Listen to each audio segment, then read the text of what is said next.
Amen. Je pense qu'on va reprendre.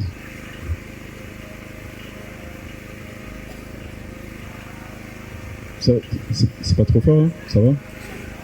Ça va? Ouais. Bon.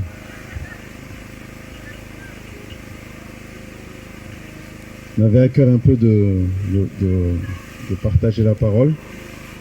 Je pense qu'on va prendre le temps. Et bon, ceux qui doivent partir, n'hésitez pas, vous pouvez partir, c'est pas un souci. Mais bon, on aimerait bien partager la parole comme il faut. Voilà. Donc, je pense qu'on va prier. Et ouais, on va prier. Seigneur, merci pour ta grâce. Merci pour ce moment, Seigneur. Merci parce que, Seigneur, tu es au contrôle de toutes choses, Seigneur. Tu nous conduis, tu nous diriges, tu nous parles. Tu nous enseignes, Seigneur. Merci, Seigneur, encore pour ta grandeur, ta puissance, ta fidélité, Seigneur. Au nom de Yeshua, je te prie de nous éclairer, de faire tomber les écailles de nos yeux, Seigneur. Ouvrir nos yeux, Seigneur, encore au nom de Yeshua, pour que nous puissions saisir ta parole, saisir tes préceptes, Père, au nom puissant de Yeshua. Amen. Amen. Voilà. En tout cas, bonjour à tous, bonjour à ceux à qui j'ai pas dit bonjour. Voilà. Et comme je disais, il y a, comment dire, il y a, je crois, 3 jours, j'ai fait un songe. Et dans le songe, je comprenais pas ce qui se passait, dans le sens où, voilà, j'espère qu'on m'entend bien. Ouais. Et dans le songe, j'étais en train d'enseigner, de partager. Et pendant que je partageais sur le mariage. Et je crois qu'il y avait une archive qui était là, d'une vidéo ou un truc comme ça. Et ça parlait sur le mariage.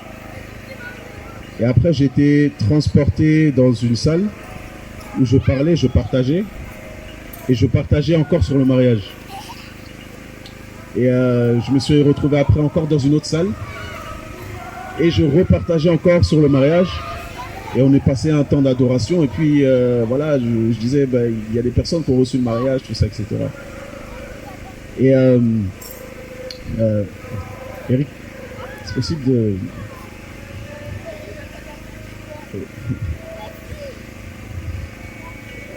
Et moi, au début, je me suis dit, bon... Je me suis réveillé, je me suis dit, bon, c'est peut-être, voilà, le Seigneur veut accorder des mariages physiques, que des personnes se marient, tout ça, etc. Et 2 jours après, en fait, le Seigneur m'a interpellé pendant que j'étais là, je faisais un peu, voilà, je m'occupais chez moi. Et tac, le Seigneur me donne une pensée. Il me dit, en gros, les mariages que tu as vus, c'est pas des mariages physiques, c'est spirituel. Et en fait, ce que le Seigneur me disait, c'est qu'il veut renouveler son alliance avec son peuple. Et préparer son épouse pour les noces de l'agneau. L'épouse qui est l'Église. Et en fait, ce qu'il faut comprendre, c'est que tout message doit nous préparer aux noces, doit nous préparer à l'éternité. Et en fait, on est comme dans un cheminement, dans le sens où, vous voyez le peuple d'Israël. Le peuple d'Israël, le Seigneur les appelle, et la manière dont il fait alliance avec eux, parce que ce mariage-là, ça symbolise l'alliance. Comment il va faire alliance avec eux? Il va les sortir d'Égypte. Il va les amener en exode, et ils vont marcher dans le désert, de station en station. Et ils vont connaître des épreuves, ils vont se retrouver dans une montagne, et le Seigneur va révéler les 10 commandements, les 10 paroles, inscrites sur les tables de pierre. Il va leur révéler sa loi, il va leur révéler ses commandements, sa Torah, pour que ce peuple puisse tenir pendant la marche vers la terre promise, vers Canaan, Et on sait que l'ancienne alliance, c'est simplement une image de la nouvelle. Ce qu'il a fait avec le peuple d'Israël, c'est la même chose qu'il est en train de faire avec nous. On est en Exode. Et dans cet Exode, le Seigneur révèle à son peuple son alliance. Le Seigneur va commencer à dépouiller son peuple. Le dépouiller du vieil homme, le dépouiller des œuvres de la chair, pour qu'il soit prêt à entrer dans cette terre promise. Nous, c'est le royaume qu'on attend tous, le royaume céleste. Et l'histoire d'Israël est tellement liée à notre histoire, nous l'Ecclésia, que vous savez, les moindres choses qui vivaient, ça nous concernait nous directement. Le peuple d'Israël, pendant qu'ils étaient dans le désert, on les appelait l'Assemblée d'Israël. De la même manière que nous sommes l'Assemblée du Seigneur. L'Église. Et dans ce désert, la manière dont ils marchaient, il y avait le tabernacle au milieu d'eux. C'est-à-dire l'arche de l'Alliance. Ils marchaient et au milieu d'eux, il y avait la présence du Seigneur. Ça correspond à la parole qui dit « Là où 2 ou 3 sont assemblés en mon nom, je suis au milieu d'eux. » Donc dans cette marche, l'Église doit saisir que le Seigneur est le centre, que c'est à lui qu'il faut regarder. Et alors qu'on regarde à lui, il nous donne la capacité d'entrer dans la terre promise, d'entrer dans le royaume. Vous voyez? Et il y a tellement de choses à partager. Je vous assure, plus on connaît la Torah, plus on connaît l'ancienne alliance, plus on arrive à apprécier la nouvelle.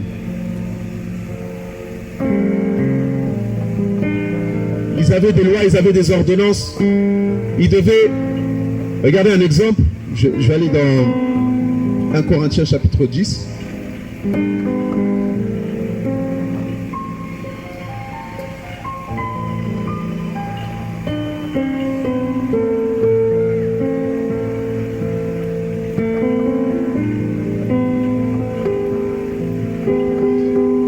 Alléluia.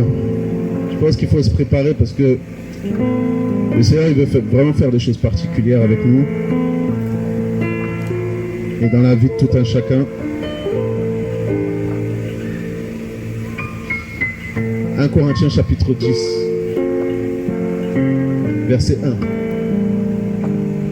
Or, je ne veux pas que vous ignoriez, frères, que nos pères ont tous été sous la nuée et qu'ils ont tous passé au travers de la mer, et qu'ils ont tous été baptisés en Moshé dans la nuée et dans la mer, et qu'ils ont tous mangé le même aliment spirituel, et qu'ils ont tous bu la même boisson spirituelle. En effet, ils buvaient au rocher spirituel qui les suivait. Et ce rocher était le Mashiach. Mais ce n'est pas dans la plupart d'entre eux qu'Élohim trouva son plaisir, car ils furent abattus dans le désert. Or, ces choses sont devenues des exemples pour nous, afin que nous ne convoitions pas des choses mauvaises, comme eux-mêmes les ont convoitées. Et ne devenez pas idolâtres, comme quelques-uns d'entre eux, selon qu'il est écrit, le peuple s'assit pour manger et pour boire, et ils se levèrent pour jouer. Et ne nous prostituons pas, comme quelques-uns d'entre eux se prostituèrent, de sorte qu'il en tomba 23 000 en un jour. Et ne tentons pas le Mashiach, comme quelques-uns d'entre eux le tentèrent, et furent détruits par les serpents. Et ne murmurez pas, comme quelques-uns d'entre eux murmurèrent et périrent par le destructeur. Or, toutes ces choses leur sont arrivées pour servir d'exemple, et elles ont été écrites pour notre avertissement, nous qui sommes arrivés à la fin des âges. Que celui donc qui pense être debout prenne garde de tomber. Amen. Et on nous parle de plusieurs choses, et je vais m'arrêter notamment sur un exemple que je peux donner. Il va dire au verset 1, donc je lis la partie B. Donc il dit, nos pères ont tous été sous la nuée, et ils ont tous passé au travers de la mer. Ils ont tous été baptisés en Moshé dans la nuée et dans la mer, et ils ont tous mangé le même aliment spirituel, et qu'ils ont tous bu la même boisson spirituelle. Ça veut dire que pendant qu'ils étaient dans le désert, il n'y avait pas à manger dans le désert. C'était sec, c'était aride. Chaque jour, le Seigneur, chaque matin, il y avait la manne, qu'on appelait le pain du ciel. Comment expliquer un peuple qui est nourri de manière surnaturelle chaque jour? Et le Seigneur pourvoyait à leurs besoins. Et on nous dit que cet aliment qu'ils mangeaient, nous, on mange le même aliment. Et on sait que c'est la parole du Seigneur. Je vais développer peut-être plus tard. On nous dit qu'ils buvaient tous à un même rocher. Et que ce rocher, c'était le Mashiach, c'était notre Seigneur. Ça veut dire qu'à chaque fois que tu as soif, dans ce désert qui est le monde, il y a toujours de l'eau pour t'abreuver. À chaque fois que tu te dis, ah, j'entends pas la voix du Seigneur, je ne sais pas où il est, il y a toujours l'eau du rocher qui est là. Vous voyez? Et c'est extraordinaire quand on parle des plans du Seigneur pour l'humanité, des plans du Seigneur pour nous qui sommes ses enfants. Plus tu vas comprendre le plan du salut, plus tu vas vivre dans la victoire. Plus tu vas vivre dans la victoire par rapport au péché, par rapport au monde, par rapport à toutes ces choses-là. Le plan du salut.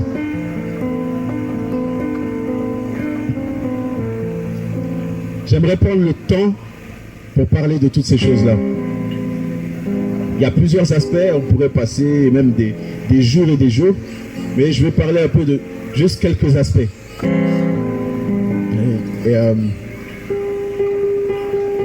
J'aimerais juste m'attarder sur ça, sur l'Exode, parce que je sens que l'Esprit m'a amené vers là. Et parce que c'est prophétique pour nous. Vous savez,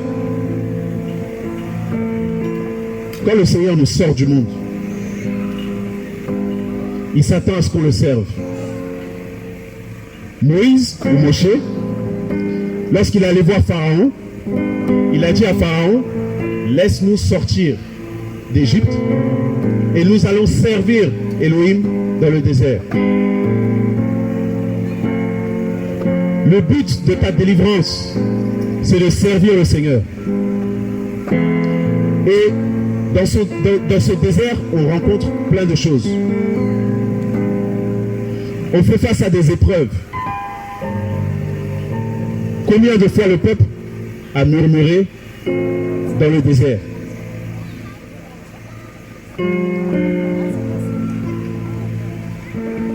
Parce qu'il n'y avait pas assez à manger. Et ça, c'est un aspect typique de la vie chrétienne.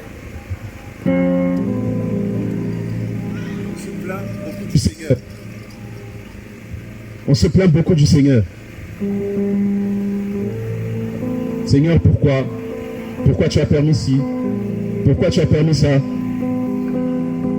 Pourquoi tu as permis qu'un tel meure? Pourquoi, Seigneur, tu permets qu'il y ait des guerres? Pourquoi, Seigneur, tu me sauves et tu permets qu'il y ait tant de persécutions? Pourquoi, Seigneur, tu parles aux autres et tu ne me parles pas? Pourquoi est-ce que les autres se marient et pas moi? On a beaucoup de sujets de murmure. Et ça fait partie de la marche dans le désert.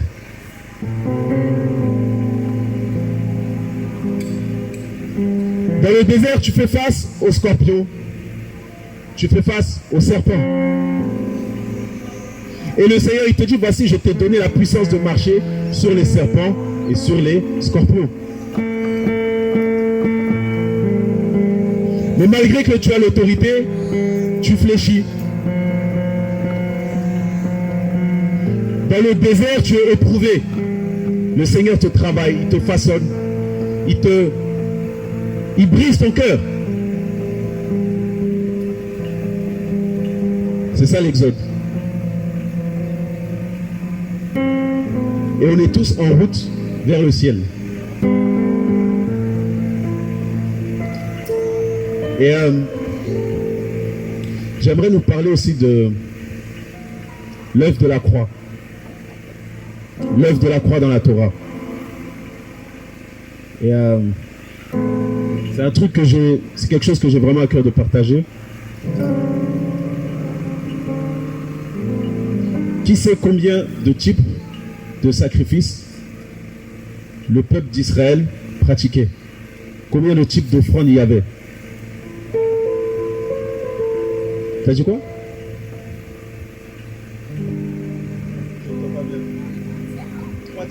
Trois types. Lesquels?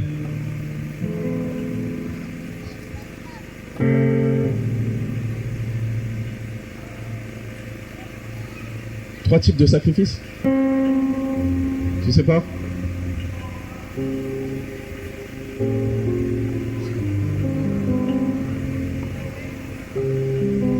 Je pense qu'il y a un deuxième micro, non? Il marche pas celui-là. Ok. La paix? Ça compte pas toi. Ok. Amen.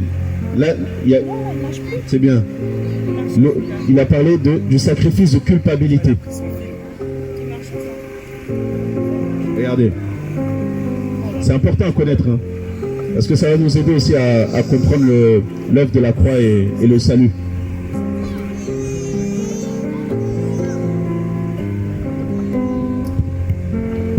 Je vais le mettre là.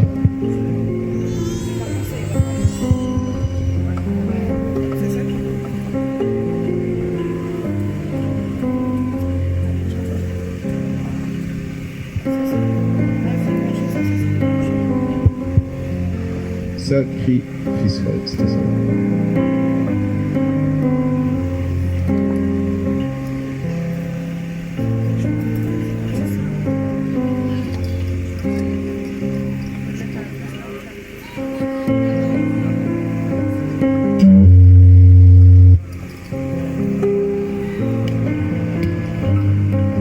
Quel est le premier type de sacrifice dont la Bible parle dans Lévitique?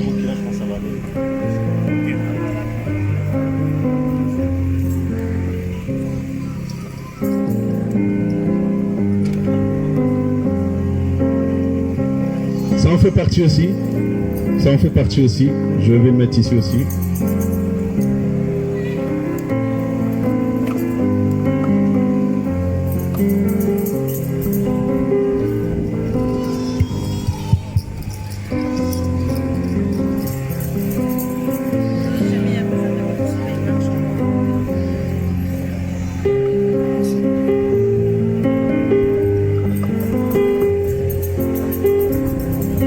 Le premier dont parle Lévitique, si vous regardez Lévitique chapitre 1, c'est l'Holocauste.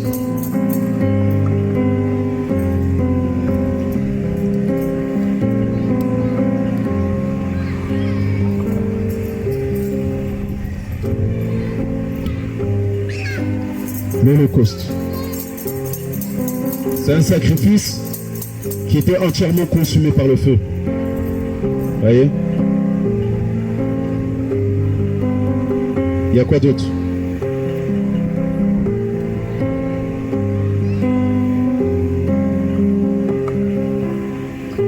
Ça va nous aider à étudier la parole. Bien, franchement très bien. On dit très bien.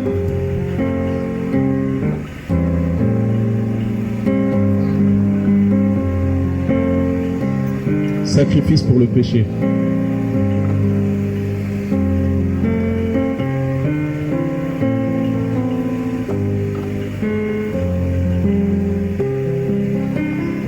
Là, on en a 4. Je vais vous aider.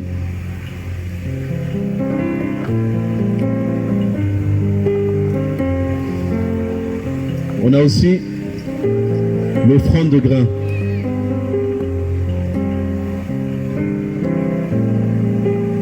Et après, je vais détailler. On a l'offrande de grains. Et il n'y a pas de mouchoir. Et ouais.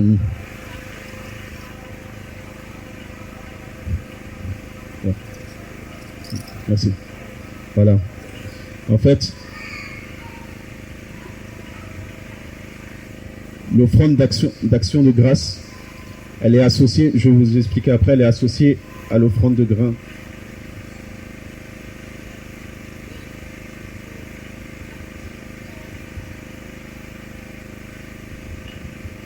Merci. Offrande.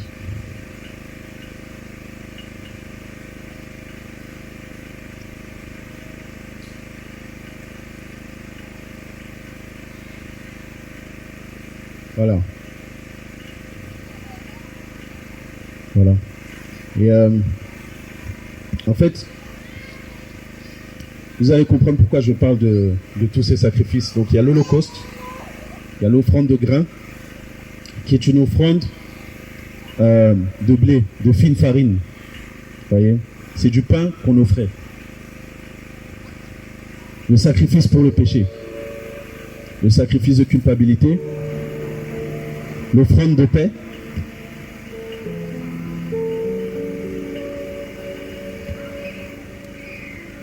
on a aussi donc l'offrande de consécration.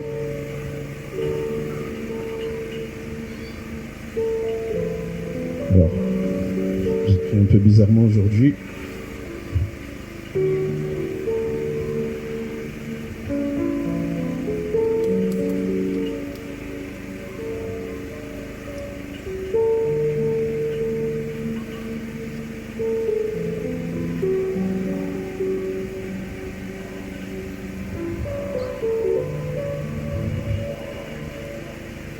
Amen.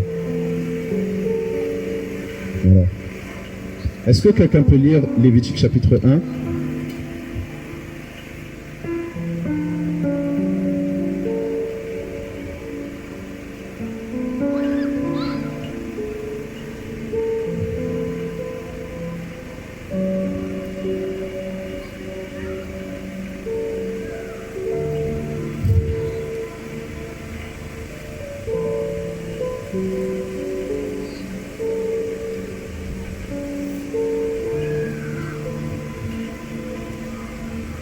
Lévitique chapitre 1, à partir du verset 1.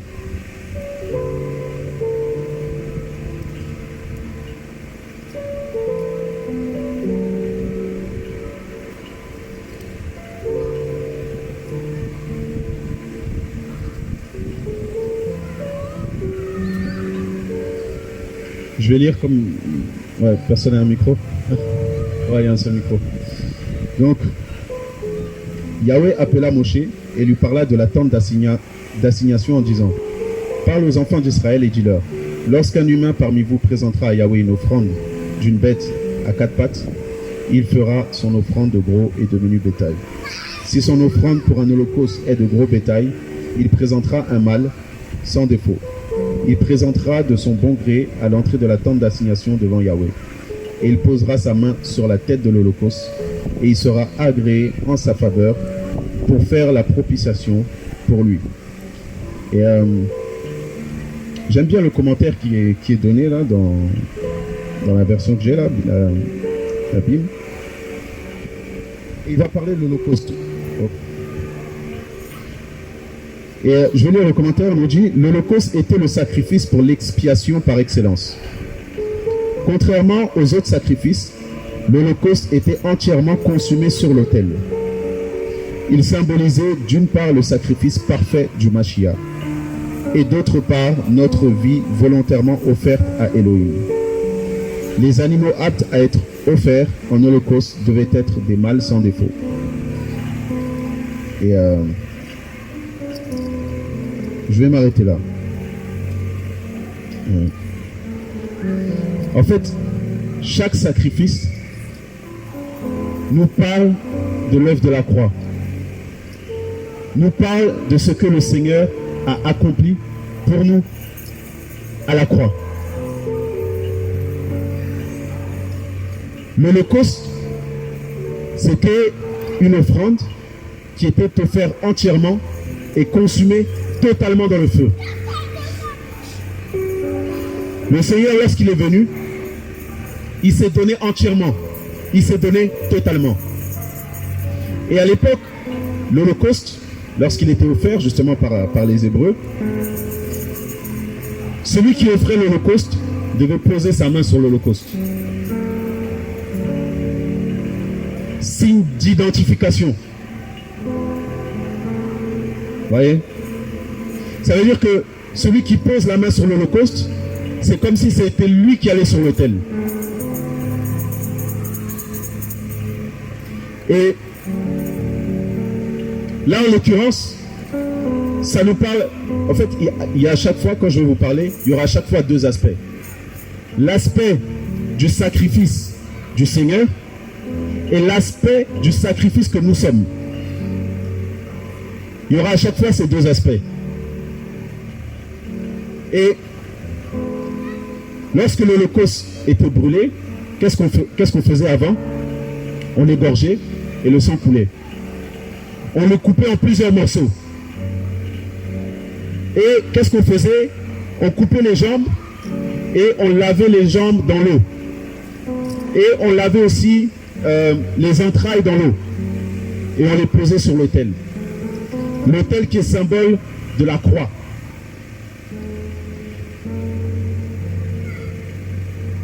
Il y a une particularité justement avec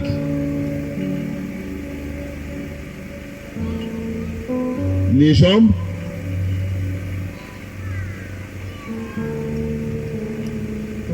et les entrailles.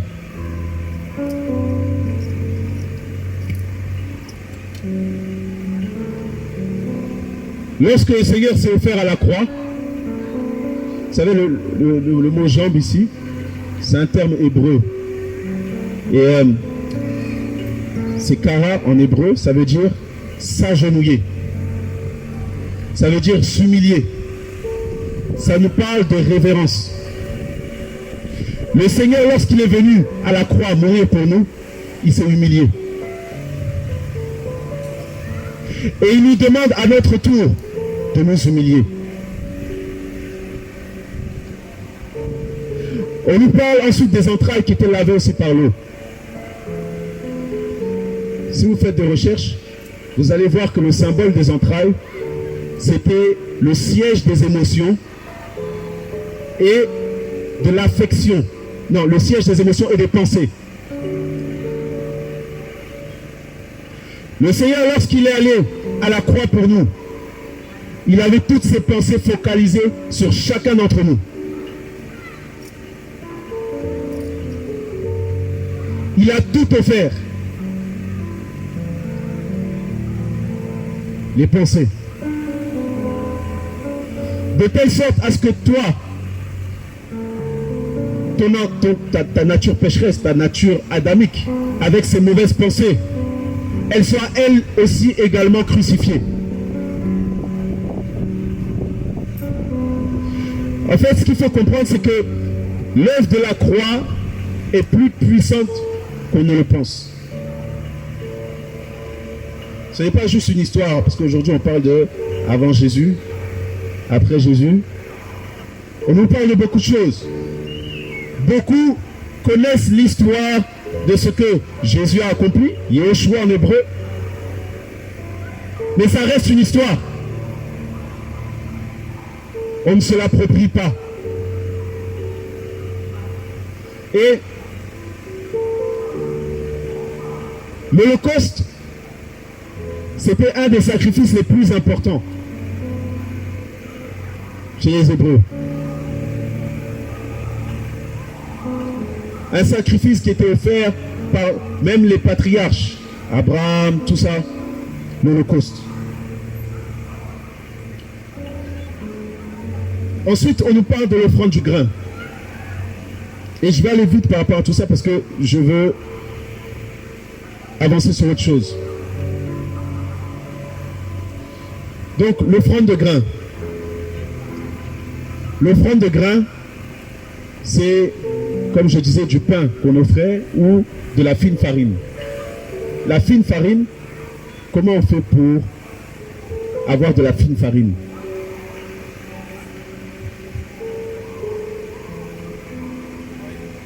Il faut broyer, hein. Il faut broyer le blé. Et avant même de broyer le blé, qu'est-ce qu'il faut faire? Il faut couper la gerbe.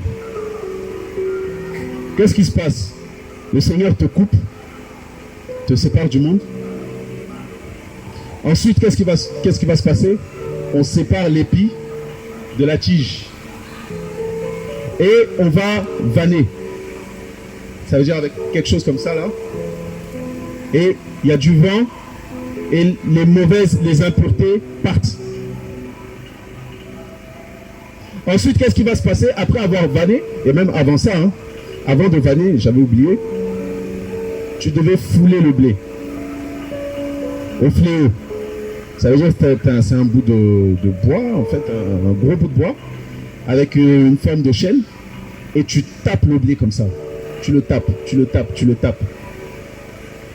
Tout ça, c'est les symboles des souffrances qu'on a dans le Seigneur, dans le Mashiach. Et ensuite, qu'est-ce qu'on fait? On va broyer à la meule, au moulin. Et même après avoir broyé, il faut tamiser.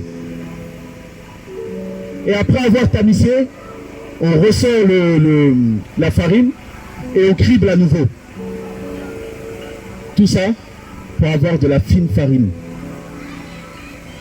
Et en fait, c'est l'image de la pureté du Seigneur lorsqu'il marchait sur terre. Il marchait en pureté de vie. Et il nous appelle à mener une vie sainte, une vie sanctifiée, pure.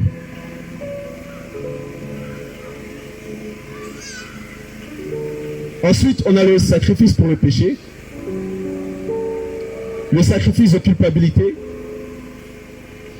Et je vais m'attarder sur ça tout à l'heure après. Le sacrifice d'offrande de paix. C'est un sacrifice que les Hébreux faisaient en signe de réconciliation avec Elohim. Soit en signe de réconciliation avec Elohim, soit en signe d'action de grâce. Et quand c'était en signe d'action de grâce, l'offrande de paix était offerte en même temps que l'offrande de grain. Et qu'est-ce qu'on faisait pendant cette offrande-là? On brûlait seulement les entrailles et la graisse. Et le reste, c'était mangé. On le cuisait et puis on le mangeait avec des personnes pures. Voilà. L'offrande de consécration, c'était pour les prêtres. Voilà. On prenait l'offrande, on prenait le sang, on le mettait sur le lobe des oreilles, on mettait sur le pouce, on mettait sur le pied. Et ça permettait aux prêtres d'entrer dans ses fonctions. Voilà. L'œuvre de la croix nous permet d'entrer dans notre fonction de sacrificateur et de prêtre. Je vais avancer un peu plus. C'était juste un peu pour détailler ça. La 7e, on peut mettre offrande d'action de grâce. Excusez-moi.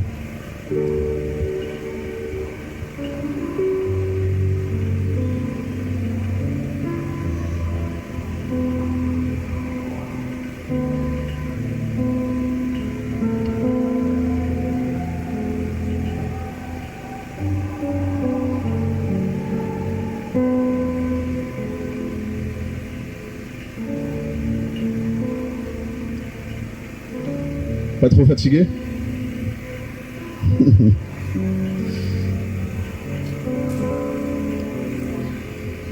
On va aller dans Lévitique chapitre 17. Et on va avancer au fur et à mesure. Lévitique chapitre 7, pardon.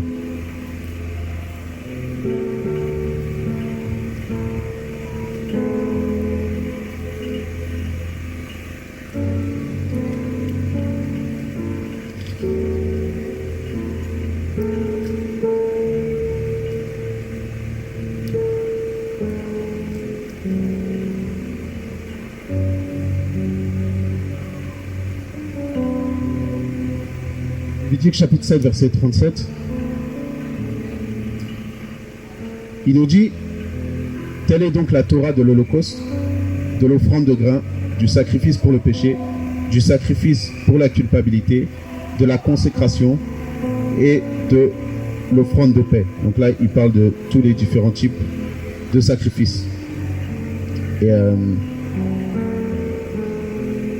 en fait, vous allez voir, lorsque vous lisez toute la Bible, pour vous résumer, que les Hébreux, ce que le Seigneur leur demandait, c'était d'offrir les sacrifices dans un certain ordre. Et en fait, quand ils offraient les sacrifices, il y avait premièrement le sacrifice pour le péché, ensuite l'Holocauste, ensuite le sacrifice d'offrande de paix. Pourquoi? C'est le symbole de la vie chrétienne.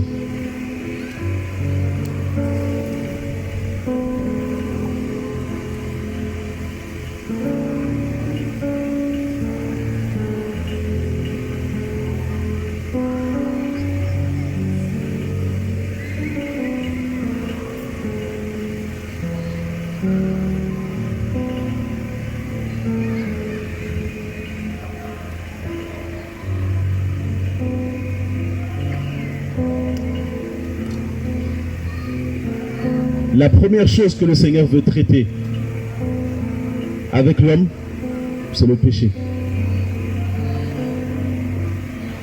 C'est la première chose. Il n'y a pas autre chose. Dans Jean chapitre 1, on nous dit, lorsque Jean-Baptiste voit le Seigneur marcher, il dit: voici l'agneau d'Élohim qui ôte le péché du monde. Son but, c'était d'ôter le péché. Et c'est toujours son but actuellement. Lorsque le Seigneur te rencontre, lorsque le Seigneur t'appelle, la première chose sur laquelle il va taper, c'est tes péchés.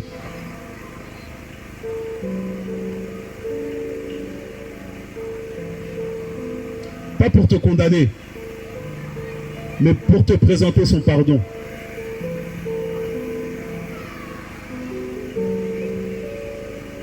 Vous savez, il y a beaucoup de gens aujourd'hui, ils luttent avec le péché.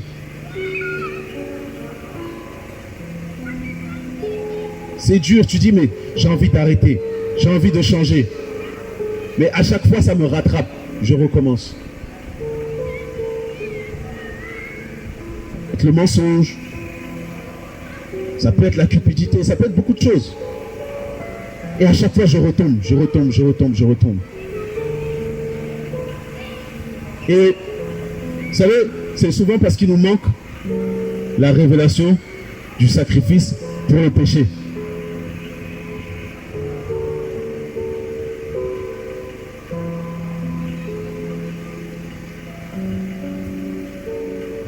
Vous savez, tout sacrifice, comme je disais tout à l'heure, on devait poser les mains sur le sacrifice. C'est une chose de voir le sacrifice, l'animal être sacrifié. C'est une autre chose de poser ta main dessus pour te l'approprier.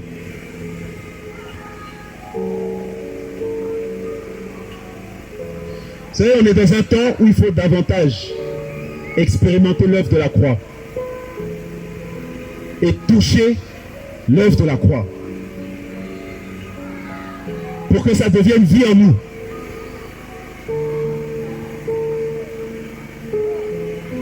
Vous savez, l'œuvre de la croix, il y a plusieurs dimensions.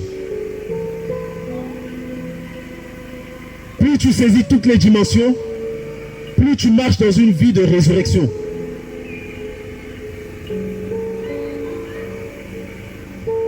Le Seigneur vient et traite d'abord l'affaire du péché. Ensuite, quand l'affaire du péché est traitée, tu deviens un holocauste.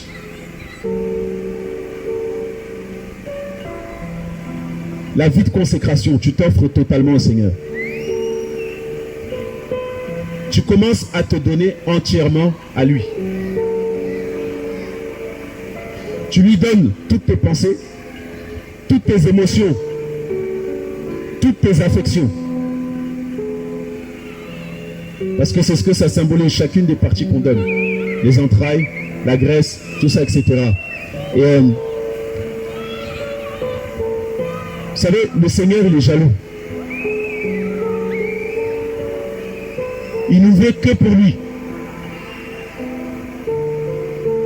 Et souvent, on va donner nos vies au Seigneur, mais on va commencer à aimer nos enfants, nos parents, notre mari, notre femme, plus que le Seigneur.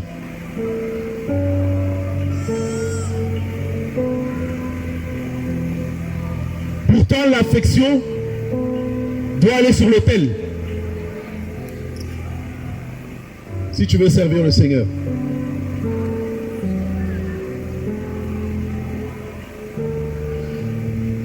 Beaucoup veulent servir le Seigneur avec les émotions.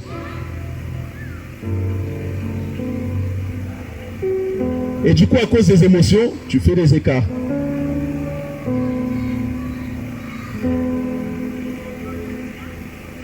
À cause des émotions, ah, on m'a blessé. Pourtant, tes émotions doivent aller sur l'autel. Elles doivent être consumées par le feu.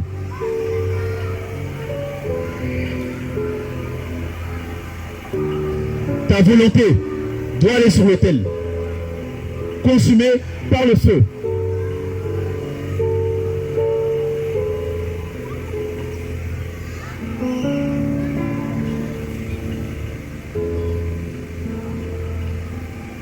Et ensuite, on a l'offrande de paix. L'offrande de paix. La communion avec le Seigneur. Tu veux avoir une relation intime avec le Seigneur, une communion avec le Seigneur. Amen, tout le monde. Mais tu veux l'offrande de paix, la communion, mais tu ne veux pas te débarrasser du péché et tu ne veux pas t'offrir entièrement. Comment tu peux avoir une relation intime?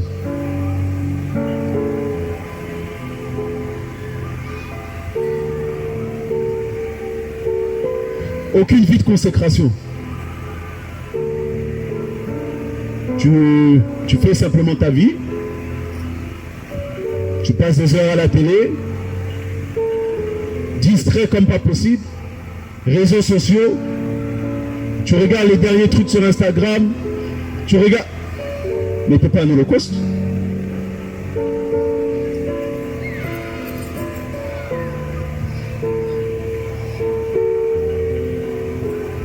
À quel moment tu vas prier? À quel moment tu vas jeûner?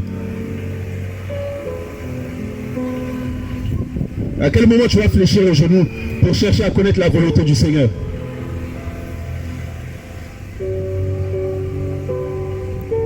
C'est le but de l'œuvre de la croix.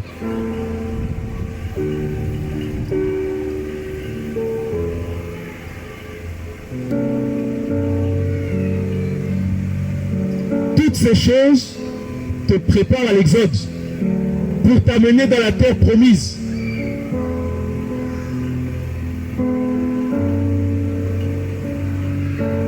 T'amener dans le royaume. Vous savez, il y a beaucoup de gens, ils passent à côté du ciel parce qu'ils ne veulent pas du sacrifice pour le péché, ils ne veulent pas de l'holocauste et ils veulent juste l'offrande de paix.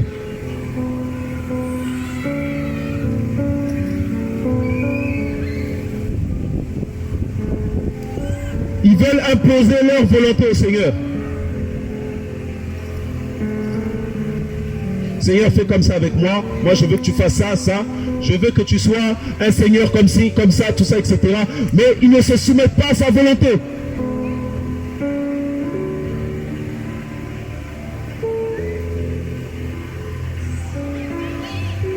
L'œuvre de la croix. Le but de l'œuvre de la croix, c'est de te réconcilier avec le Père.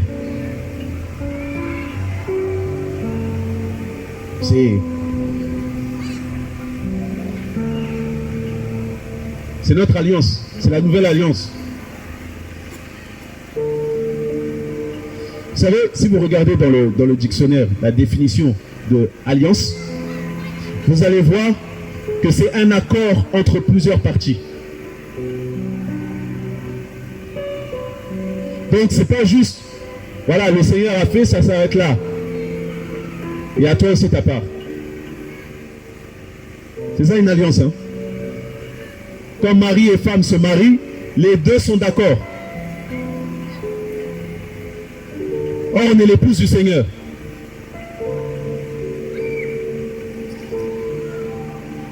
Mais nous, on veut que seulement le Seigneur s'engage. Nous, on ne s'engage pas.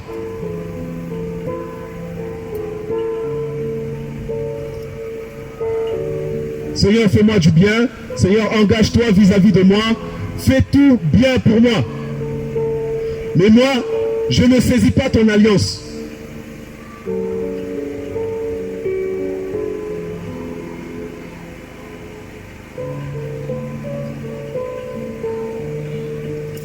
Oui, l'alliance, la nouvelle alliance. Dans la nouvelle alliance, le Seigneur se tient garant pour t'amener au ciel. Il se tient garant pour te sortir du monde, pour te sortir du péché. Il se tient garant. Mais derrière, il veut que tu t'offres.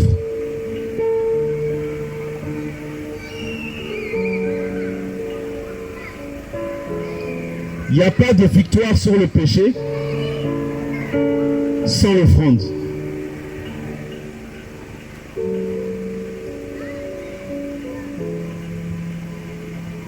Parce que si tu ne t'offres pas, tu voudras vaincre le péché par toi-même.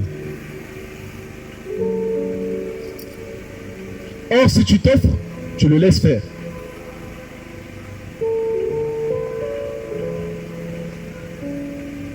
Mais ça implique de lui donner ta volonté, de lui donner tes pensées,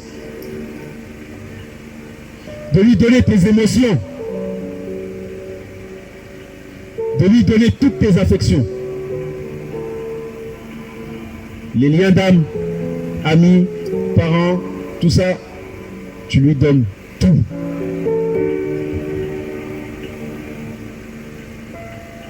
Mais nous, on peut toujours garder des petits bouts avec nous. On veut, voilà, parfois donner 50%, puis les autres 50%, c'est pour nous-mêmes, c'est notre vie. Voilà, c'est ma vie. Allez, même pour aller plus loin, des fois on veut donner, allez, 80%, mais le 20% là, laisse ça pour moi. Du coup, dans tout ce que tu fais, il n'y a plus la recherche de la volonté du Seigneur.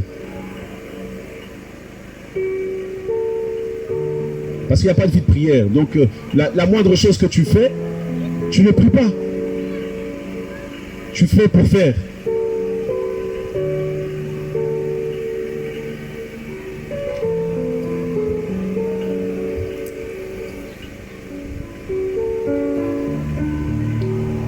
Et dans cet exode dans lequel nous sommes, le Seigneur fait son tri. Vous imaginez? Toute une génération, toute la génération de ceux qui sont sortis d'Égypte ont péri dans le désert. Il y a seulement 2 qui sont rentrés. Même Moïse n'est pas rentré, Moshe. Josué, Caleb. Ça s'arrête là. Les autres qui sont rentrés, c'est une génération qui est née dans le désert. Le Seigneur ne parle jamais en vain. Pourquoi les autres, ils ont tous péri dans le désert? C'est parce qu'au moment où le Seigneur leur présentait Canaan, pour nous, le ciel, ils ont commencé à décourager le peuple par rapport au ciel, pour qu'il s'attache à la terre.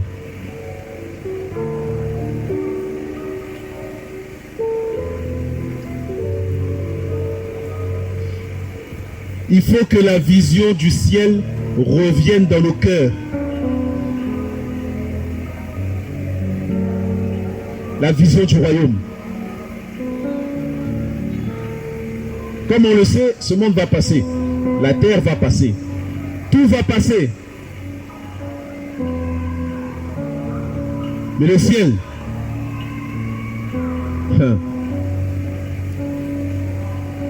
on sent qu'on est à la fin. Vous voyez, dans le désert, le peuple était épris de convoitise. Ils commençaient à aimer ce qu'il y avait en Égypte. Ils avaient un peu de remords et se disaient, ah, l'Égypte c'était bien. Il y avait des concombres, il y avait des beaux fruits en Égypte. Pourquoi tu nous as fait sortir d'Égypte? Puis tous les jours on mange cette manne, on est fatigué de la manne. Vous savez, la manne, c'est aussi le symbole de la vie par la foi. Nous on veut le confort, on ne veut pas marcher dans la foi. On se dit quoi? Non, Seigneur, lui il donne au jour le jour. On veut le confort. C'est pour ça qu'aujourd'hui il y a des gens qui prêchent l'évangile de la prospérité. L'évangile qu'on prêche là, c'est pas l'évangile du confort. C'est la foi.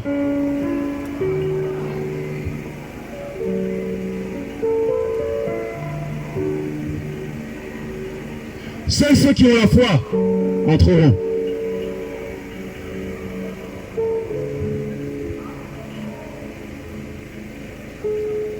C'est terrible. Et vous savez, ah Seigneur, le Seigneur nous a tout donné.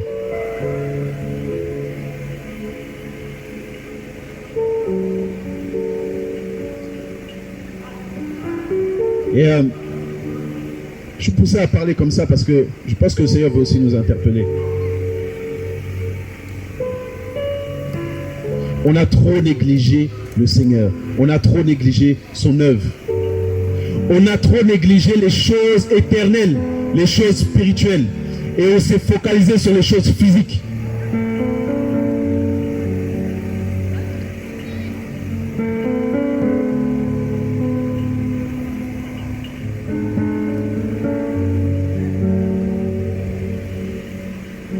La croix.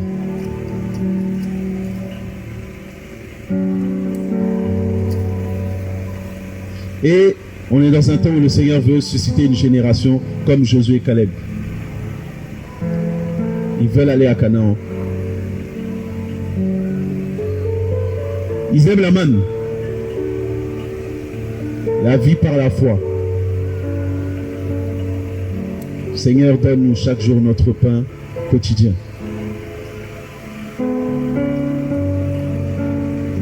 Chaque jour, le Seigneur a quelque chose pour toi. Chaque jour, le Seigneur a une parole pour toi. Parce que c'est l'image de la parole aussi.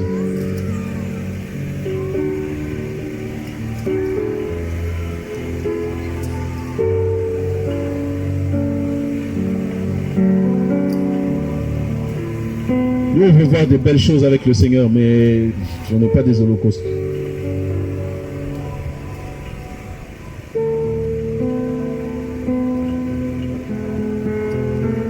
On ne s'est pas approprié l'œuvre de la croix là pour dire non au péché.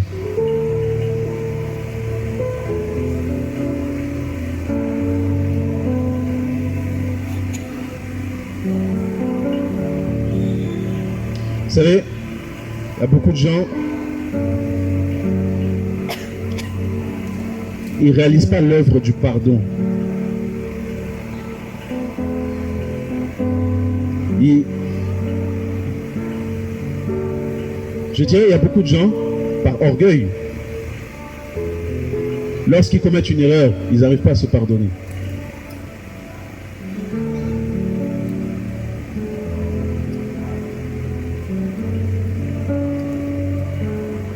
Vous savez, au temps de la loi, là, le pardon, on ne l'avait pas comme ça. Hein?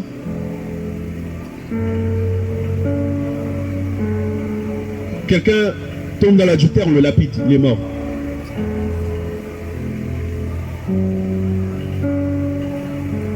Quelqu'un, il enfreint le sabbat, lapidé, mort.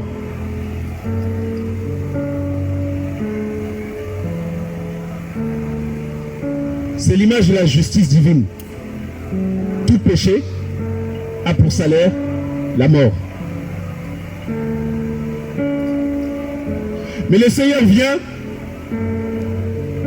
et il dit, bon, la mort qu'il mérite là, je la prends sur moi.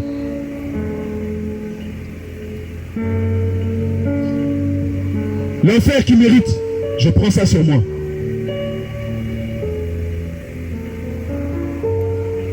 Il allait en enfer, hein? Mais comme il est juste, il est remonté, ressuscité. Et il a libéré des captifs là-bas. Et on dit qu'il a les clés de la mort et du séjour des morts et de l'Hadès, de l'enfer.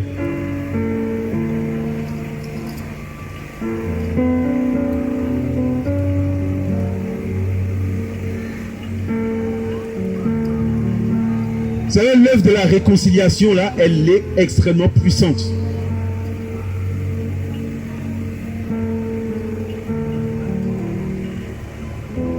Souvent, on cherche à être pardonné de nos péchés par tout type de moyens. On se dit non, peut-être là, il faut que je me sanctifie plus. Ou peut-être que là, il faut que je fasse telle chose, que je fasse... Bon, pour d'autres, c'est le chapelet, d'autres, c'est... Je ne sais pas s'il y a plein de choses. Depuis quand on obtient le pardon des péchés?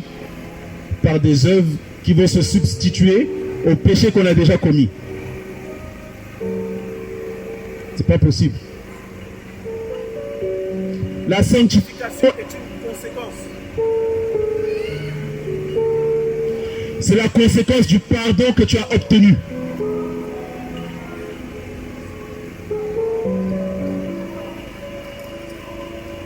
Le Seigneur, il vient comme ça en tant qu'intercesseur.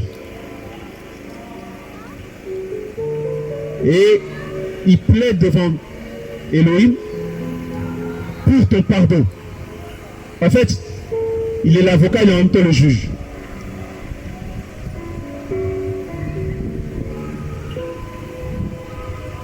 C'est terrible.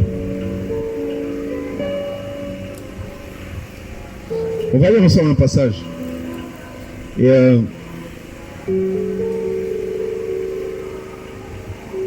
qui parle d'un sacrifice dont on n'a pas parlé. Ésaïe chapitre 53.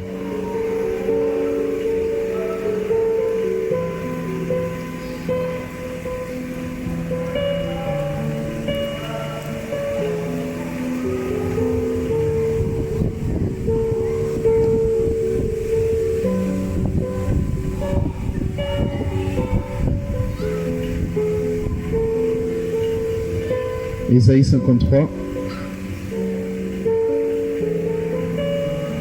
Merci Seigneur. Verset 10.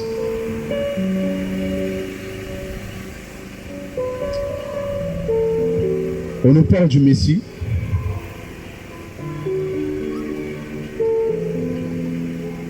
Vous savez quoi? Je vais faire une longue lecture parce que ça va... C'est très parlant. Je lis à partir du verset 1. Qui a cru à notre prédication? À qui le bras de Yahweh a-t-il été révélé? Toutefois, il s'est élevé devant lui comme une jeune plante, comme un rejeton qui sort d'une terre desséchée. Il n'y avait en lui ni beauté, ni splendeur, quand nous le regardions, ni apparence qui nous le fasse désirer. Il était le méprisé et le rejeté des hommes, homme de douleur et sachant ce que c'est que la maladie. Et nous avons comme caché nos visages devant lui, tant il était méprisé, et nous ne l'avons pas estimé. En vérité, il a porté nos maladies et il s'est chargé de nos douleurs. Et nous, nous avons estimé qu'il était frappé, battu par Elohim et humilié.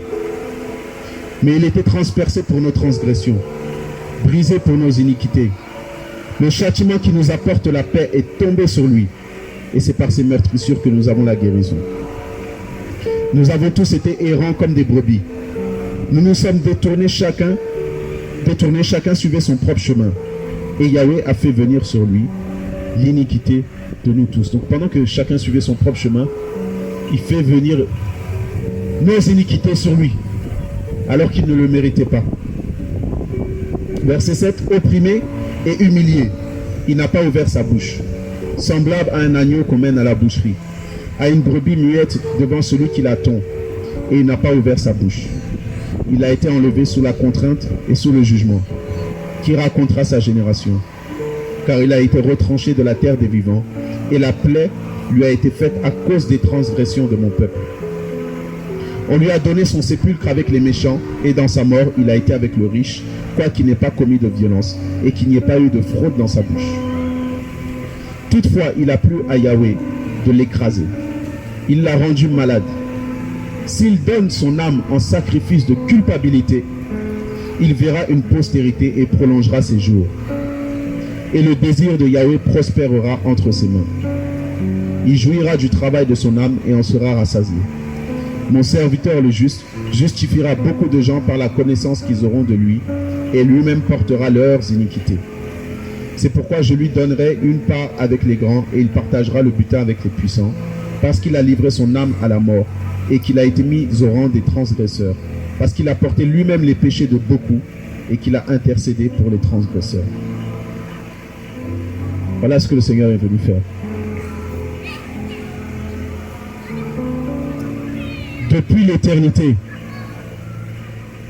il a toujours eu le plan d'ôter le péché du monde, de libérer l'homme du péché qui le sépare du Seigneur. Comme on le sait, on connaît l'histoire d'Adam et Ève, Adam et Kava. Le péché est entré dans le monde à travers eux. Pourtant, ils étaient dans la félicité. Il y avait l'arbre de vie. Ils étaient dans la paix. Ils étaient en communion avec le Seigneur. Mais le jour où Ève a mangé l'arbre défendu, le fruit de l'arbre défendu, le péché est entré dans le monde. Et ils ont été chassés du jardin, chassés de la présence du Seigneur.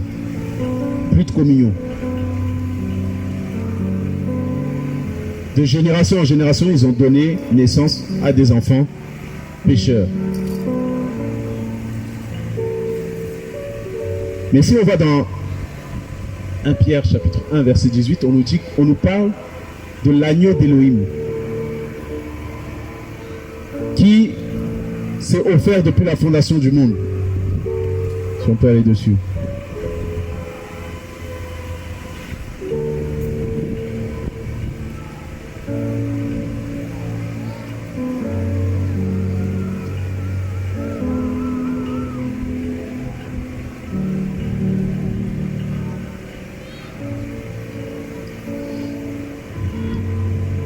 Sachant que ce n'est pas par des choses corruptibles, comme l'argent ou l'or, que vous avez été rachetés de votre vaine manière de vivre, que vos ancêtres vous avaient transmise, mais par le sang précieux du Mashiach, comme d'un agneau sans défaut et sans tache, prédestiné en effet avant la fondation du monde et manifesté dans les derniers temps à cause de vous. Prédestiné avant la fondation du monde.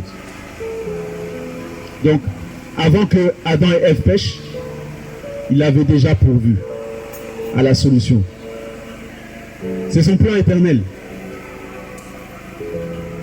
Sa science est infinie, on ne sait pas pourquoi, mais il sait tout à l'avance. Il avait prévu de te sauver, toi et moi. Du péché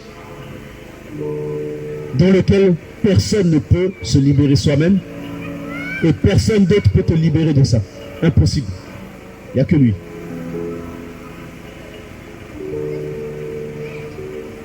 Et il nous accorde un pardon infini. C'est pas... En fait, derrière son pardon, il y a la délivrance.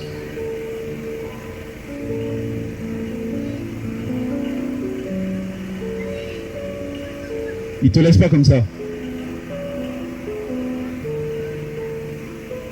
Tu reçois le maître, t'inquiète pas, il te délivre.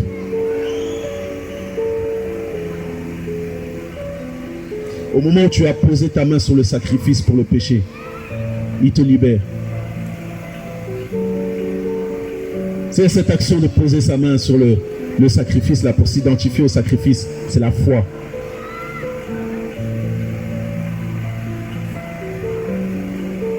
Tu regardes l'œuvre de la croix, tu dis Seigneur, je crois en ce que tu es venu faire pour moi.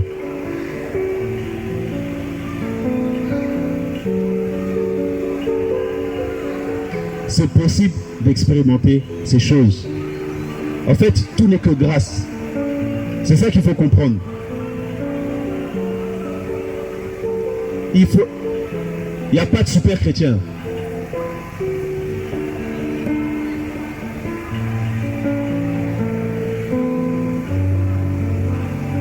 Si tu peux voir certains qui s'accrochent, qui, voilà, entre guillemets, ont le feu, tout ça, qui persévèrent, tout ça. Certains, à un moment, ils ont expérimenté la repentance. Ils ont posé les mains sur le sacrifice, ils ont obtenu le pardon.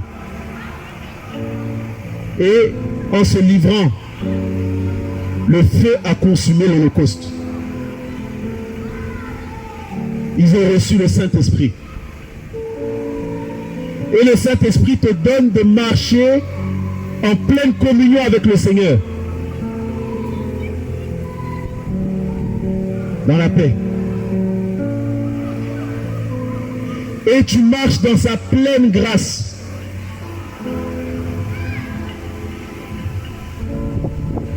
Du coup, c'est lui qui te donne la force.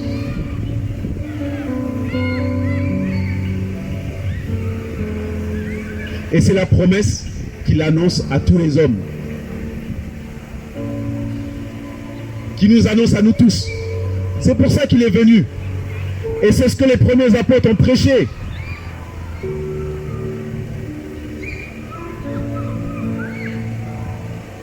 Même si tu as commis des erreurs,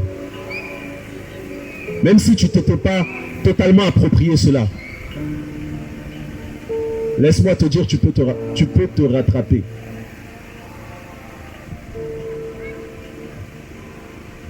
Avec le Seigneur, là, c'est jamais trop tard.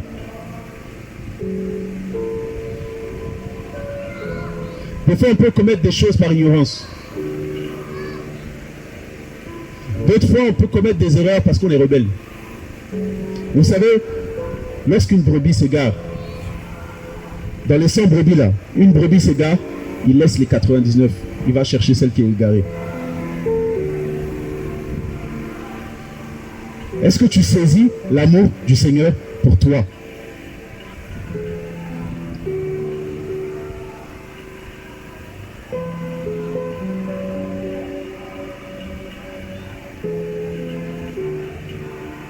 Vous savez, tout à l'heure,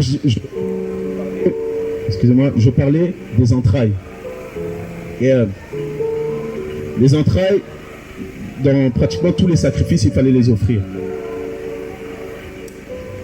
Vous savez que c'est au niveau des entrailles qu'on souffre les douleurs de l'enfantement. Qui avaient enfanté certaines. Et lorsque le Seigneur s'est offert, il t'a porté.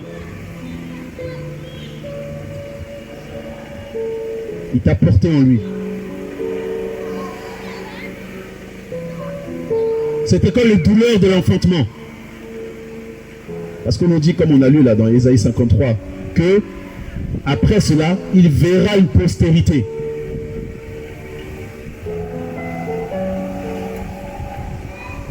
Le Seigneur a porté chacun d'entre nous. C'est pour ça que le sacrifice là, il est terrible.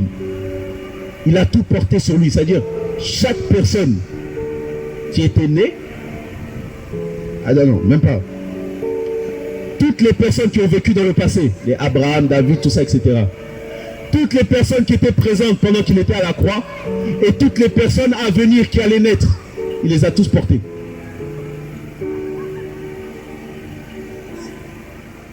Tous portés en lui. Et il a pris tous les péchés, il les a pris sur lui.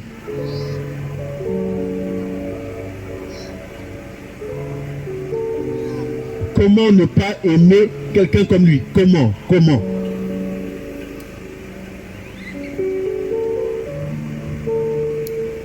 Il a porté tes péchés à toi. Tes péchés qui te condamnaient tous les jours. Il les a portés sur lui. On nous dit qu'il s'est offert comme un sacrifice de culpabilité. Donc toute la culpabilité qu'il y avait sur toi, il a pris sur lui.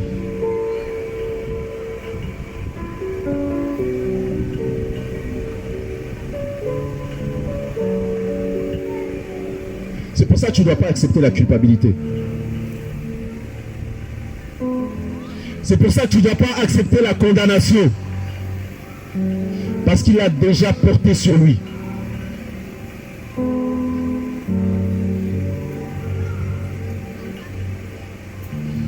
Imaginez les douleurs qu'il avait, qu'il ressentait dans ses entrailles. Comme j'ai dit tout à l'heure, c'est le siège des émotions. C'est le siège des pensées. Il expérimentait toutes les douleurs en lui, dans ses émotions. Et pendant qu'il souffrait toutes ces émotions-là, il pensait à toi. Dans Jean 17, on va nous dire, le Seigneur, quand il va faire cette prière, il va dire, mon désir, c'est qu'il soit avec moi.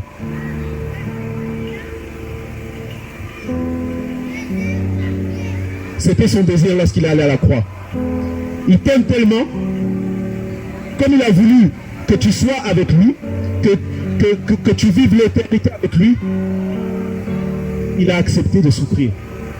De se faire peur, de souffrir dans la chair.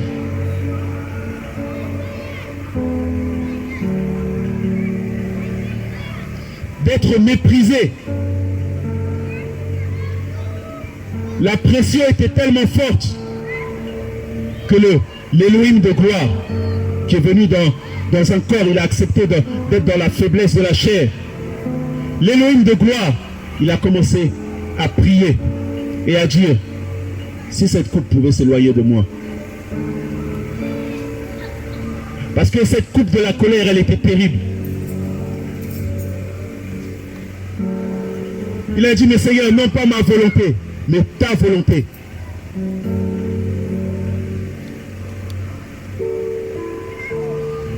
Il a accepté une telle pression à cause de toi.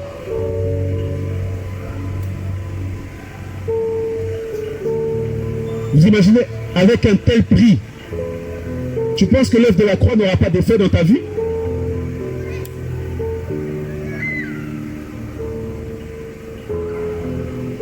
Tu penses que c'est des fables, c'est juste une histoire. Bon, pour certains ça marche, pour d'autres ça ne marche pas. Le prix est tellement cher, le prix est tellement puissant, que lorsque tu l'acceptes là, ça bouleverse ta vie.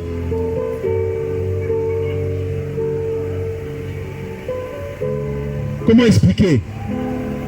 Au moment où il est à la croix, où il rend l'esprit, il dit, oh Elohim, Elohim, pourquoi m'as-tu abandonné? Eli, Eli, lama sabachthani. Au moment où il rend l'esprit, tremblement de terre. Tremblement de terre. Comment expliquer ça? Au moment où il rend l'esprit, le maître à la croix, dans le temple, le voile se déchire.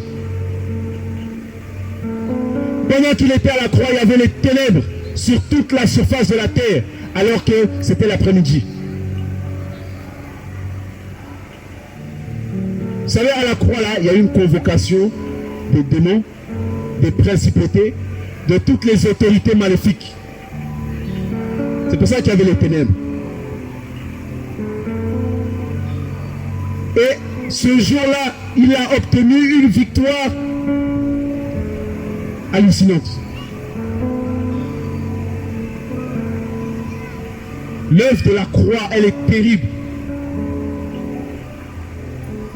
Et il a dit un mot, il a dit tout est accompli. Tout est accompli. T'as plus rien à faire, t'as juste à accepter.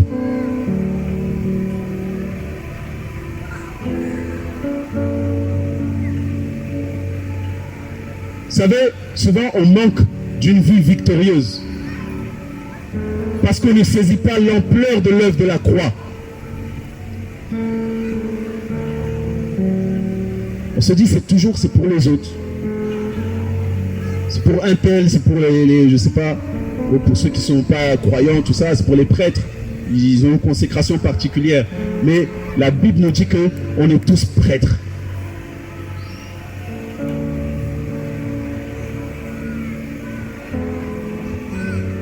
Honnêtement, moi là, de plus en plus, ce qu'il a accompli là, ça me rend fou. Je me dis non, c'est pas possible. Comment tu prends des délinquants, tu les changes radicalement et ils te servent dans le feu. Et ils ne retombent pas dans leur ancienne vie. Mais ça si c'est pas l'œuvre de la croix là, moi je sais pas, humainement parlant, c'est pas possible.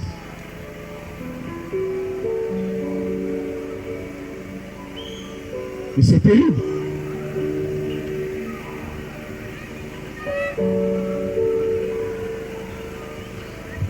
Le Seigneur, son œuvre là, c'est pour changer de vie radicalement. C'est pas juste des fables, il te change radicalement.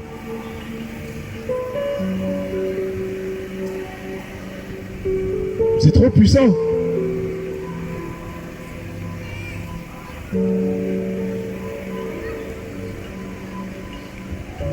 Un seul homme qui a bouleversé l'humanité. Il a bouleversé non seulement l'humanité, mais il a bouleversé le ciel. Il a bouleversé la terre. Il a bouleversé le monde souterrain. Il a bouleversé le monde sous la mer. Il a tout bouleversé. À tel point que même aujourd'hui, on nous dit avant Jésus, après Jésus. Mais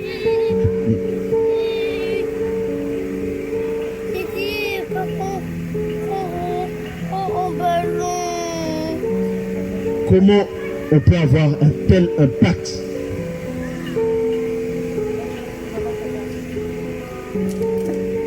C'est pour ça que moi je ne veux pas l'abandonner. Perso, je l'ai trouvé, je suis attaché à lui. Vous savez, une fois que tu goûtes à lui là, tu n'as plus envie de le lâcher. Comme disait tout à l'heure mon frère, on n'est pas tombé du ciel. Mais il y a eu cette œuvre de la croix là qui nous a été présentée et on a dit non, on accepte.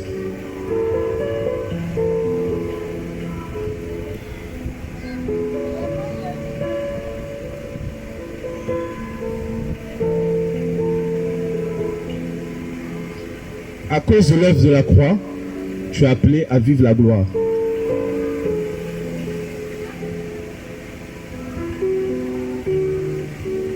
À cause de ça, tu as l'autorité sur les démons. Je ne sais pas si on réalise, hein, mais pourquoi on est accablé?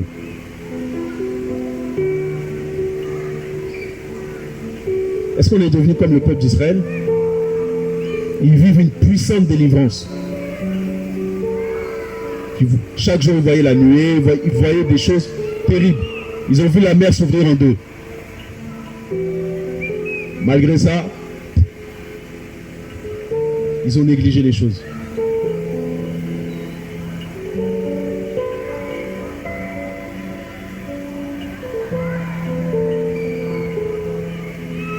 C'est pour ça se lever et vivre la puissance de l'évangile.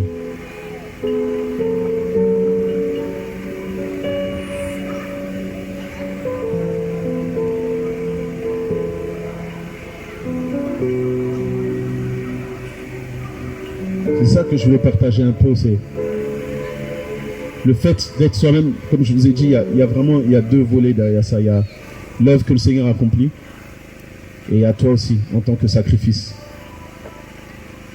Et tu dois être un sacrifice. Ça, il ne faut jamais l'oublier.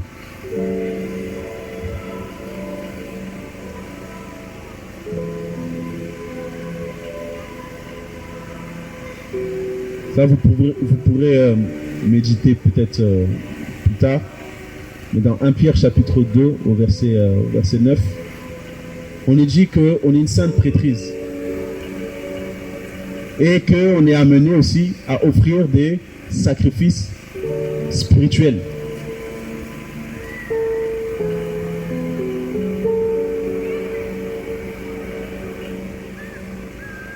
Donc chaque jour, des sacrifices.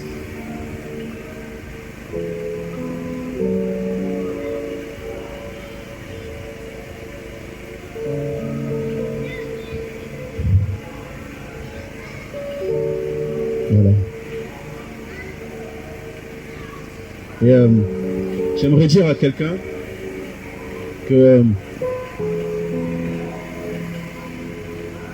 en fait, malgré tes manquements, tu dois réaliser que le Seigneur t'aime.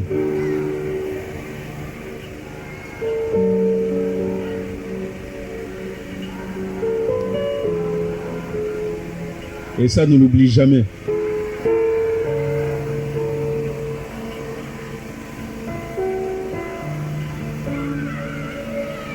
Le Seigneur, là, il abandonne jamais les siens, il abandonne jamais ses enfants.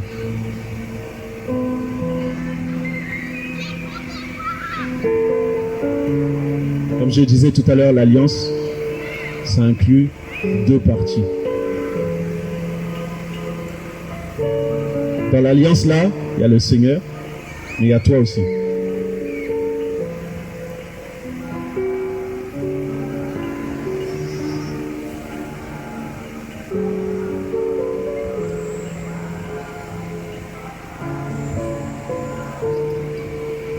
Qui se dit, ah Seigneur, ça fait longtemps que j'ai pas expérimenté ta présence, que j'ai pas vraiment senti ta présence. Qui se dit ça? Amen. Amen. Amen. Amen.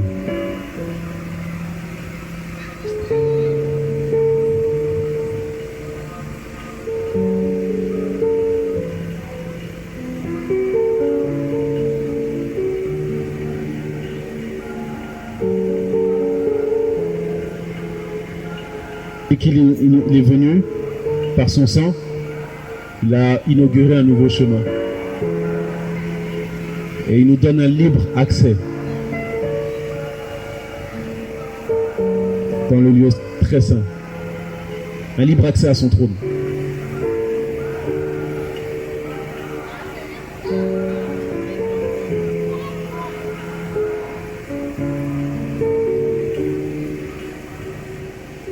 Qui se dit, j'ai perdu mon cœur d'adorateur.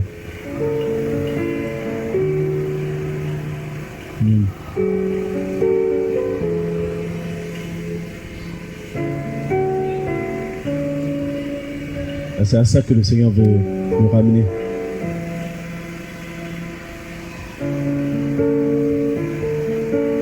C'est ce que le Seigneur veut restaurer.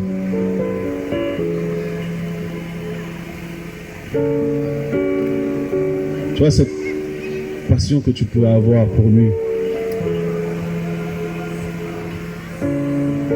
Tu es là, tu te lèves le matin, tu le loues, tu l'adores, tu pries. Tu es conscient de sa présence, tu es conscient qu'il est là. Et ça te procure la joie, ça te procure la paix. Il ne faut jamais quitter cette présence. Toute cette présence, on a accès parce qu'on a accepté l'œuvre de la croix. On a dit oui.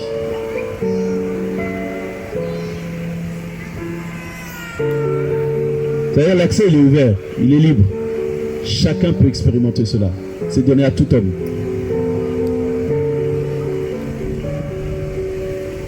La présence du Seigneur. Vous savez, les gens qui expérimentent beaucoup sa présence, c'est les gens qui apprennent à se remettre en question. C'est les gens qui apprennent l'humilité.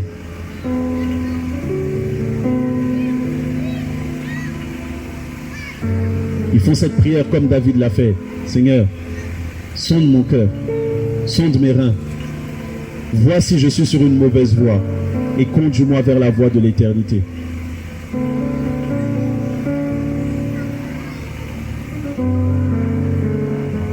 Ils sont là et les moindres choses qu'ils font, ils se disent Seigneur, garde mes motivations. Je veux avoir des motivations pures, un cœur pur.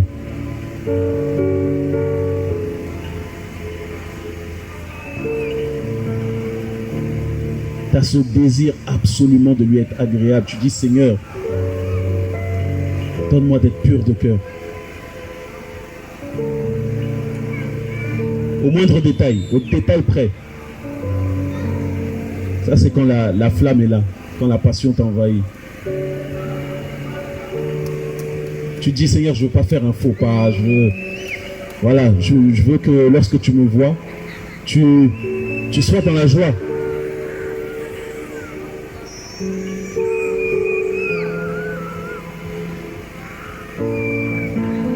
C'est tout ce qui te paraît inaccessible. Le Seigneur a dit demandez et l'on vous donnera. Il faut simplement prier.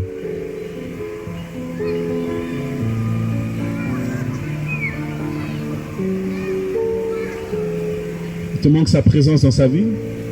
Seigneur, je veux vivre ta présence. Faites comme un enfant.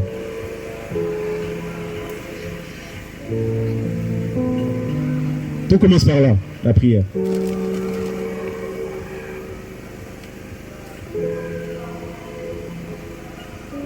Il faut demander au Seigneur. Tant que c'est des motivations pures, t'inquiète pas, il va te l'accorder.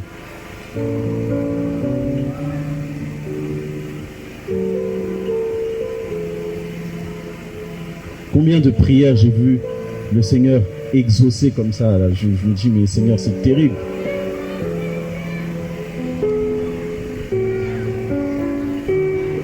Vous savez, des fois, à chaque fois, je me suis posé la question, mais Seigneur, pourquoi tu exauces les prières comme ça? Qu'est-ce qui a fait ça?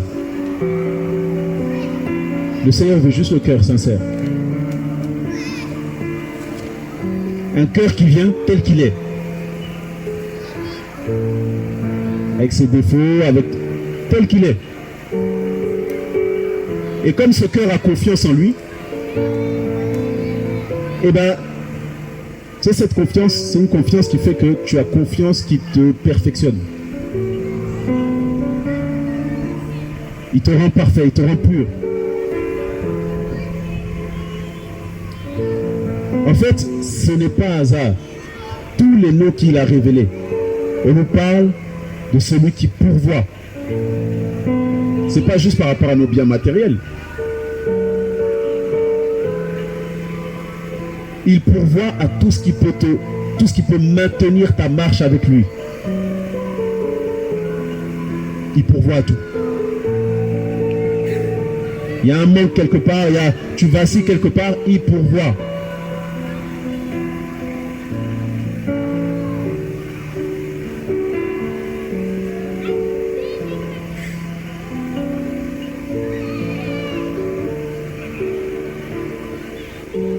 Wow. Ma prière là, c'est vraiment que chacun puisse renouveler son alliance avec le Seigneur.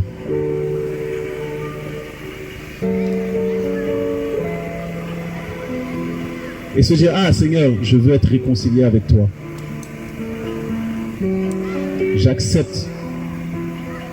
l'œuvre que tu as accomplie pour moi à la croix. J'accepte le fait que tu as porté mes péchés, mes iniquités. Tu m'as porté dans tes entrailles.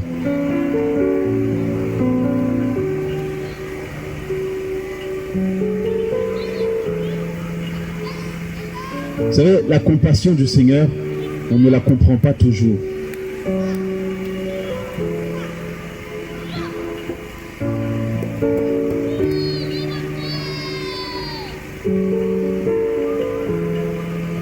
Pourquoi ne te ferait-il pas du bien?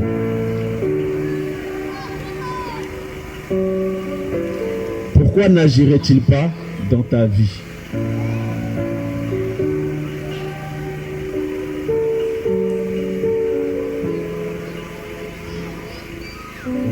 C'est sa volonté. Il faut demander. Cherchez, vous trouverez. Frappez, l'on vous ouvrira. Vous voyez, il y a des étapes. Hein. Tu demandes. Tu vois que tu demandes, mais... Vous savez, il y en a, ils s'arrêtent à demander. Demandez, l'on vous donnera. Mais après, tu passes à l'étape de chercher et vous trouverez. Tu persévères. Tu persévères. Tu cherches, tu cherches. Tu n'abandonnes pas après la première prière et puis tu dis, ah non, c'est bon, le Seigneur ne se révèle pas, bon, c'est pas grave. Non, tu cherches. Cherchez, vous trouverez. Et après, tu passes à l'étape de frapper, l'on vous ouvrira. Là, c'est la violence en esprit. Tu dis, Seigneur, là, depuis je demande. Depuis je cherche. Et je commence à frapper, à crier à toi parce que je veux que tu m'ouvres la porte.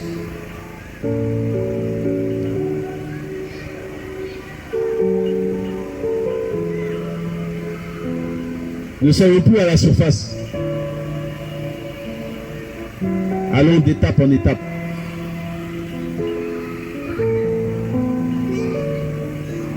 Voilà. Le Seigneur se révèle à ceux qui sont violents.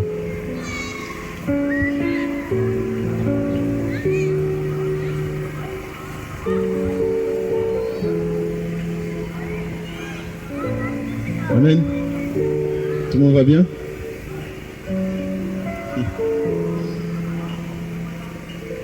La gloire au Seigneur en tout cas.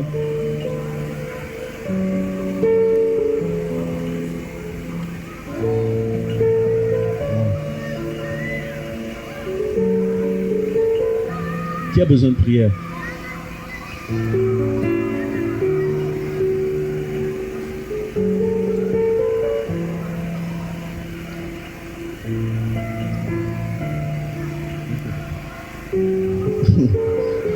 Ok, d'accord. D'accord, ok. Est-ce qu'on peut, est-ce que vous pouvez vous lever? On peut prier pour vous.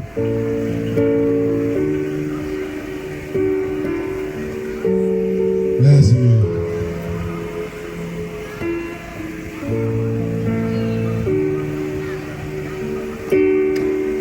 Le Seigneur est bon.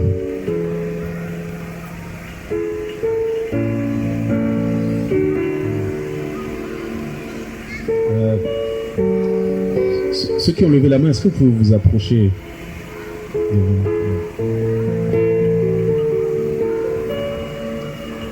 Mais c'est pas tout ça. Levez la main.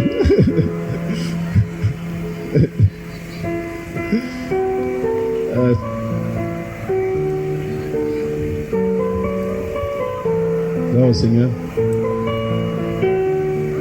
On va prier pour eux. Que le Seigneur agisse dans leur vie. Wow. Là, le Seigneur est en train de la libérer.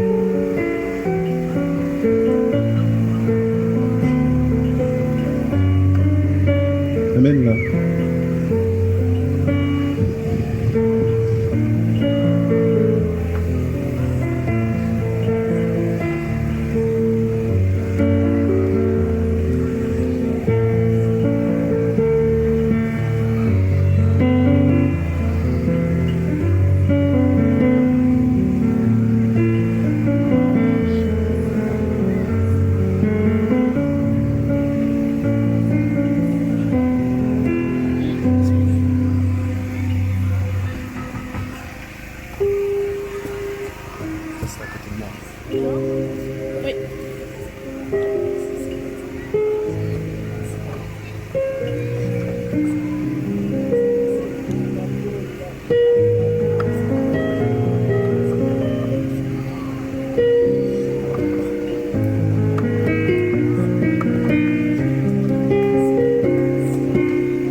Lionel, est-ce qu'on peut prier pour eux?